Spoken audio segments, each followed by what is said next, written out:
গরমের একটি সেরা ফল আম। আর আমের চাটনি খেতে মোটামুটি সবাই ভালোবাসে। গরমের দুপুরে আমের চাটনি হলে ভাতের সাথে বা এমনিতেই খেতে কিন্তু খুবই মজা লাগে। তো আমের চাটনি তো সবাই বানাতে পারে। আমি কি করে শর্টকাট পদ্ধতিতে বানাচ্ছি চলো তোমাদেরকে দেখাচ্ছি।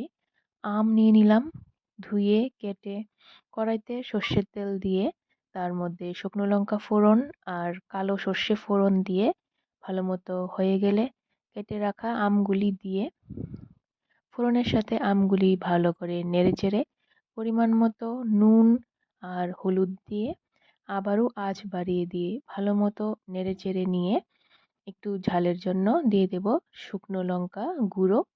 তো এটা দিয়ে আবারও ভালো করে আঁচ বাড়িয়ে দিয়ে ভেজে নিলাম। আমের ভাজাটা যত ভালো হবে টেস্টটা কিন্তু ততটাই সুস্বাদু হবে। ভালো মতো ভেজে নেওয়ার পর দিয়ে দিলাম পরিমাণ মতো জল। জলের সাথে আমটা ভালো করে মিশিয়ে নিয়ে তারপর ঢাকা দিয়ে রেখে দেব সিদ্ধ হওয়ার জন্য। তো সিদ্ধ হওয়ার পর দেখো এরকম হয়েছে।